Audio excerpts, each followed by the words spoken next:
Hello friends, ओम श्री गणेशाय नमः। जय श्री कृष्ण। आप सभी का स्वागत है आपके अपने यूट्यूब चैनल पर।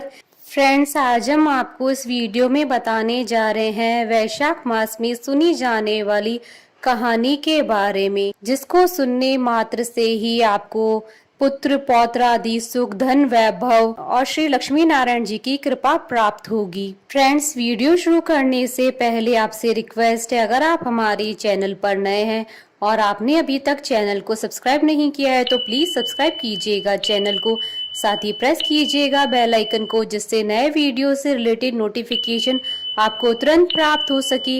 और वीडियो पसंद आने पर वीडियो को लाइक और शेयर जरूर कीजिएगा, ताकि सभी भक्तों को इस वीडियो का लाभ प्राप्त हो सके।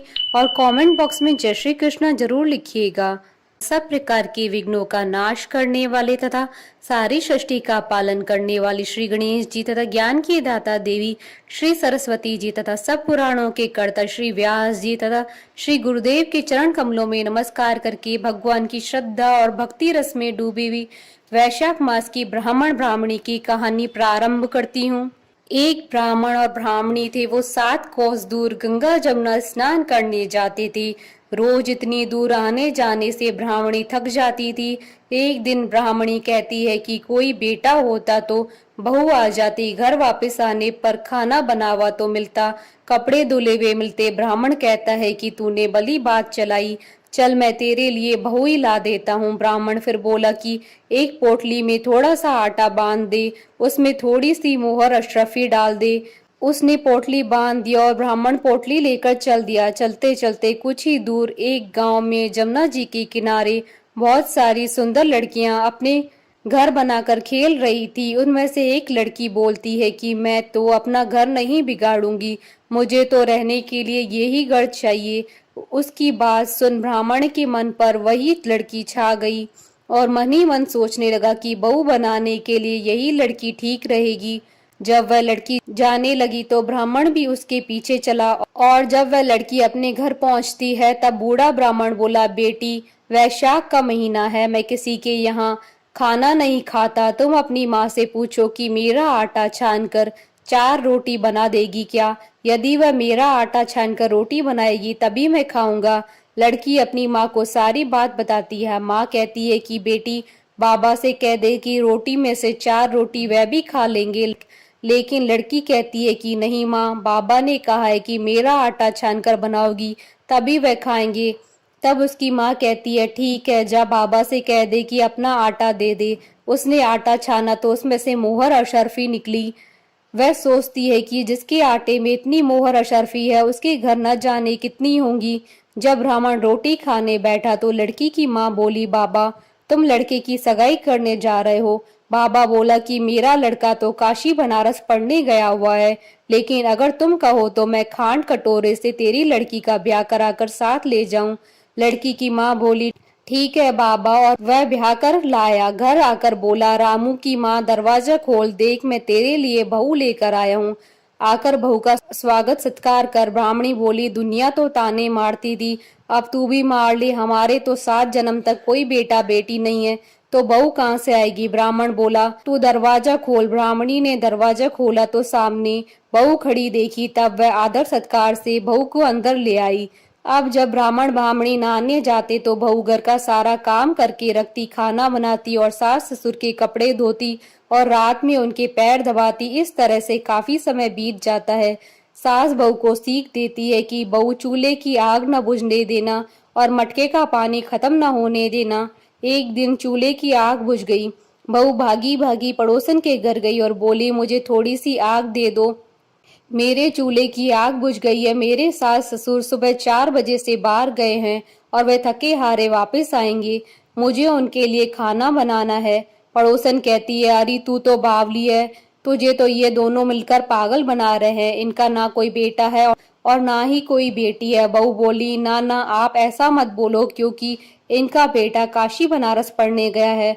पड़ोसन फिर बोली, अरे तुझे ये झूठ बोलकर लाए हैं, इनका कोई बेटा नहीं है। अब बहू पड़ोसन की बातों में आ गई और कहने लगी कि अब आप ही बताओ मैं क्या करूं। पड़ोसन कहने लगी कि करना क्या है, जब सास ससुर आए तब जली फूकी रोटी बना देना, अलूनी पलूनी दाल बना देना, खीर की कड़छी दाल में और दाल की कड़छी खीर में डाल देना। बहू पड़ोसन की सारी सीख लेकर अपने घर आ गई और जैसा पड़ोसन ने बताया वैसा ही उसने किया। जब सास ससुर घर आए तब भूखों का कोई आदर सत्कार बहू ने नहीं किया और ना ही उनके कपड़े धोए। जब सास ससुर को खाना दिया तो सास बोली, बहू ये जली फूकी रोटी क्यों है और दाल भी अलूनी है। बहू पलटकर जवाब देती है कि आज यही खाओ सासू जी, अगर एक दिन ऐसा खाना खा भी लिया तो तुम्हारा कुछ नहीं बिगड़ जाएगा, मुझे तो जीवन भर ही अनूठी रहना है। बहू की बातें सुनकर सास बोले कि आज तो बहू ने अच्छी सीख नहीं सीखी है। अब बहू फिर से पड़ोसन के घर भागती है और कहती है कि अब आगे बताओ कि मुझे क्या करना है। पड़ोसन बोली कि तुम सातों कोठों की चाबी मांग लेना। अगले दिन जब सास जाने लगी तो बहू अड़ गई कि मुझे सातों कोठों की चाबी चाहिए। तो ससुर कहने लगा कि दे दो इसे चाबी, आज नहीं तो कल चाबी इसे ही देनी है।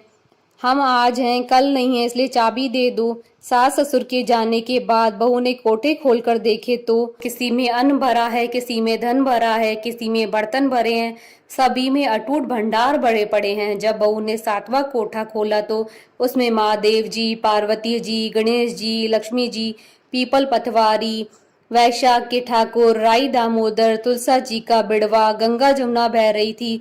36 करोड़ देवी देवता भी विराजमान है और वहीं एक लड़का चंदन की चौकी पर बैठा माला जप कर रहा है। सब देख बहू लड़के से कहती है, तू कौन है? लड़का कहता है कि मैं तेरा पति हूँ, दरवाजा बंद कर दे, जब मेरे माँ बाप आएंगे तब खोलना, सारा नजारा देख।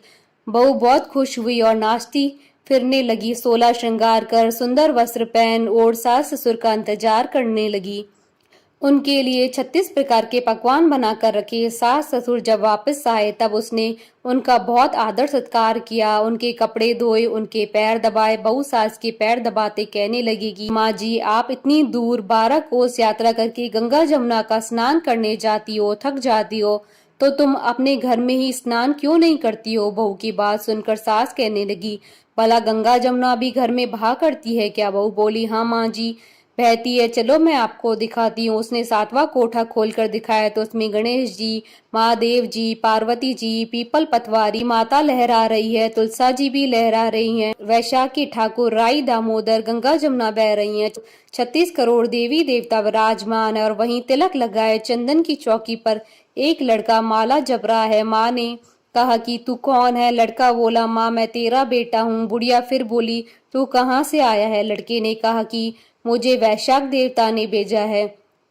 बुढ़िया कहती है कि बेटा ये दुनिया कैसे जानेगी, कैसे जानेगा? मेरे घर का धनी क्या जानेगी? देवरानी जेठानी क्या जानेगा? मेरा अगल बगल पड़ोस की तू मेरा ही बेटा है। बुढ़िया ने विद्वान पंडितों से सलाह ली तो वह बोले, इस पार बहू बेटा साथ खड़े हो जाए और उस पार बुढ़िया खड़ी हो जाए। बुढ़िया ने चाम अर्थात चमड़ा की अंगिया ब्लाउज पहनी हो, छाती में से दूध की धार निकले, बेटे की दाढ़ी मूछ भीगे, पवन पानी से गठजोड़ा बंधे, तो जब जाने की यह बुढ़िया का ही बेटा है। उसने ऐसा ही किया।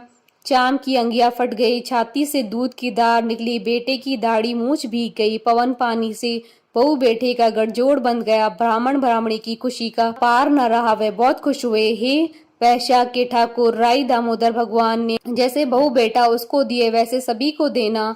कथा अधूरी हो तो पूरी करना और पूरी हो तो मान रखना। बोले भगवान विष्णु की जय, सनातन धर्म की जय। हमारे साथ इस वीडियो में अंत तक बने रहने के लिए आपका धन्यवाद।